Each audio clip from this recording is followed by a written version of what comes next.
Hello, I'm Dr. Kirsten Bibbins-Domingo, and I'm here to encourage physicians interested in all aspects of editing and publishing at a major medical journal to apply now for the Morris Fishbein Fellowship in Medical Editing. This is a unique one-year fellowship offered by JAMA to introduce physicians to all facets of editing and publishing in a major medical journal. The application deadline is January 5th, 2025. And for more information, including information on how to apply, please go to jamafishbeinfellowship.com. From the JAMA Network, this is JAMA Author Interviews. Conversations with authors exploring the latest clinical research, reviews, and opinion featured in JAMA. Hello, and welcome to our listeners around the world. You are listening to the JAMA Author Interviews podcast. I'm your host, JAMA Associate Editor, Dr. Melissa Simon. In this JAMA podcast, we will be discussing the article entitled Association of Severe Maternal Morbidity with Subsequent Birth. We are joined today by Dr. Eleni Tsamantioti and Dr. Neda Razaz, the senior author from the Clinical Epidemiology Division in the Department of Medicine in Solna at the Karolinska Institute in Stockholm, Sweden. Thank you both so much for joining us today. Can you both tell us why you and your team decided to write this article now? Yes, thank you so much, Dr. Simon. Severe maternal morbidity is becoming an alternative indicator for the appraisal of maternal health and obstetric care due to the substantial declines in the maternal mortality rate and the rarity of maternal deaths in most high-income countries. And so SMM is something that many countries and researchers have focused their attention. Just to give some numbers, each year about 50,000 women in the US experience severe maternal morbidity, with rates rising in several countries, including Canada and the United States. And in Sweden, we found that from 1999 to 2019, the SMM rate was 270 per 10,000 deliveries. And we found that there were notable increases in several SMM conditions. We think that understanding the long-term consequences of SMM is essential, as many people experience lasting health issues and challenges even after the initial complication resolves, including reproductive challenges. And currently, there is very little evidence about the association of SMM with the probability for a subsequent birth. Actually, there is only one cohort study that has been done using California data, and they found a reduced probability of having a subsequent birth among those people who have experienced a severe maternal morbidity in the first birth. Therefore, we conducted this Swedish nationwide cohort study, and we aim to examine the association between severe maternal morbidity in the first birth with the probability and timing of subsequent birth, addressing a critical gap in the long-term consequences of SMM. So why do you think severe maternal morbidity, or SMM, is increasing worldwide? We think that severe maternal morbidity is increasing worldwide due to changes in characteristics of women who give birth. For example, nowadays, women who give birth tend to be older, tend to go into pregnancy having underlying chronic conditions. Many of them have a higher BMI, and those are all risk factors that can have an association with the increasing trends of SMM that we observe now in many high-income countries, for example. Recently, we have looked to see how many women enter pregnancy with a chronic condition. So both in Sweden, and we also did a study in British Columbia, Canada, and we saw that there are increasing number of women who get into pregnancy already having a chronic condition.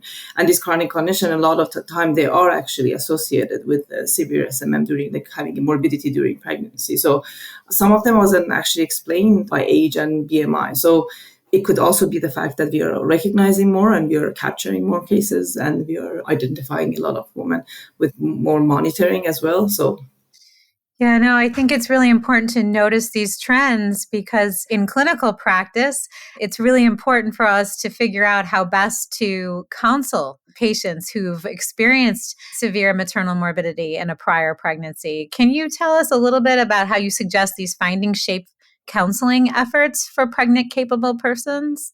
Our findings show that women with severe maternal morbidity have a lower probability of subsequent birth and underscore the importance of providing adequate reproductive counseling, close monitoring in those women, follow-up care.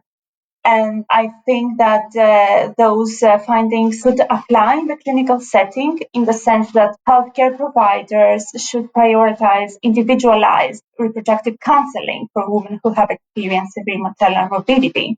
And that can involve discussing potential impact of their previous complications on future pregnancies, helping them understand their options, but also addressing their fears. They might fear that they will experience a severe maternal morbidity, for example, again in future pregnancy, or understanding also their desires. I think clinicians could help them more by doing that and providing this tailored reproductive counseling so that those women can do informed decisions about family planning. SMM is an umbrella term. So a lot of these conditions are different conditions. So you have severe hemorrhage, you have sepsis, you have severe mental health. So each individual condition has to have a completely different and personalized treatment and also counseling. So it's not just one way of actually handling SMM. It's like it really, really depends what SMM was. And also in our study, we saw that too, that the pattern of reproductive health after experiencing SMM in your first pregnancy changes with what subtype of SMM you had. So basically, as Eleni mentioned, it's really important that the counseling and care be personalized depending on the woman's specific condition. You identified a few conditions, some specific SMM subtypes that were more likely to result in no subsequent pregnancy. Which ones were those? When we examined the different SMM types separately, we found that the association of SMM with a lower probability for subsequent birth was more pronounced if the initial morbidity was a cardiac complication, a severe uterine rupture, severe mental health conditions, cerebrovascular accidents, or assisted ventilation. And on the other hand, we found for sepsis and anesthesia complications in the first pregnancy that those were not associated with a low rate for subsequent birth. Thank you. In the United States, we talk a lot about trust, experience of discrimination, or just experience of abuse in the healthcare system as some of the indicators for the trauma that is compounded by the experience of severe maternal morbidity and how that impacts future pregnancies. And I'm wondering if you can talk anything about trust or experience of discrimination from your study.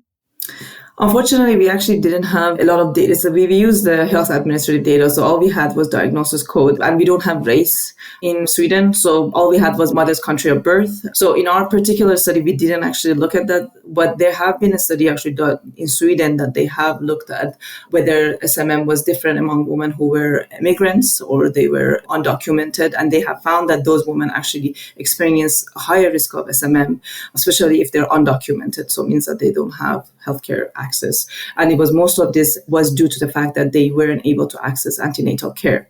So there is something there, definitely, even in Sweden, that has universal healthcare, depending on what background you have. But in our data, we didn't actually have that information. Perhaps this is an opportunity for a future study. Definitely, yes. What findings surprised you the most? I think that many of our findings were somewhat expected. So we found a significant decrease in the likelihood of subsequent births for women who had a severe cardiac complications, cerebrovascular accidents, or required assisted ventilation. And we think that these outcomes probably indicate more clinically severe cases, suggesting underlying maternal health issues. However, I think that one surprising finding was that women who experienced severe mental health conditions during their first birth were 50% less likely to have a second child. And in our study, we defined severe mental health conditions as a separate SMM category, as mental health issues are one of the leading causes of pregnancy-related deaths in the United States. I believe that this finding underscores the need for closer monitoring and follow-up care, not only for women with somatic conditions, but also for those with mental health conditions. as well as the importance of providing reproductive counseling. So what's next? What are some of the areas of research and inquiry that are required to really help elucidate some of the questions raised by these data? So for us, what's next now is that in our current research, we will examine among those women who finally had a second birth, if there are any adverse reproductive and neonatal outcomes in the subsequent birth. Regarding generally SMM and the association of subsequent birth, I think it's really important to dive deeper into understanding why we see this lower rate of subsequent birth. And researchers like us, that we rely on big registry data, we can only speculate about reasons, and it's clear that these factors can differ widely depending on the type of severe maternal morbidity. And I think that in order to get a clearer picture, it's so important that we hear directly from the individuals affected, and we need to understand their fears, their desires, and their experience. That's a field that I think that qualitative research could really help us explore the perspectives of those people and help us also to provide better care generally. Overall, we are very interested to understand what happens to this woman, the woman who survive a near-death experience during childbirth, what happens to them in the long run? Like in Sweden, women are usually monitored within 6 weeks postpartum, but there's still a lot going on after that 6 weeks. And maybe the women who are experiencing this SMM, any SMM, because they're all condition that there are near myths as WHO consider them experiences, they should be followed up a bit longer. So that's what we're interested. That's what our research is trying to understand. What happens to them? What is the consequence of having that? And it just doesn't have to be only physical health. We're also interested in looking at disability pension. If they're lost to, are they lower chance of going back to work? So a lot of questions that need to be still answered. Yeah, absolutely. I agree. That long-term impact of SMM, 1 or maybe 2 or more over subsequent pregnancies is important for not only the woman's health in the future, but what about the progeny, about the family and how that is impacted as well. Well, thank you so much, Dr. Tsamantioti and Razaz, for this discussion. It's been really engaging and insightful, and these are really important research findings. So thank you for sharing them with us today. Thank you so much for the interview. It was a pleasure talking to you. I am Dr. Melissa Simon, and I've been speaking with Drs. Tsamantioti and Razaz about severe maternal morbidity and subsequent births.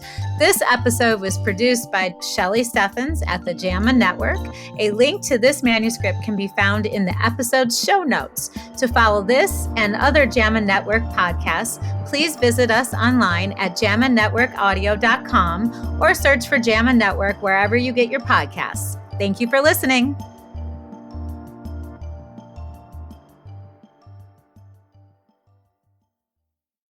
This content is protected by copyright by the American Medical Association with all rights reserved, including those for text and data mining, AI training, and similar technologies.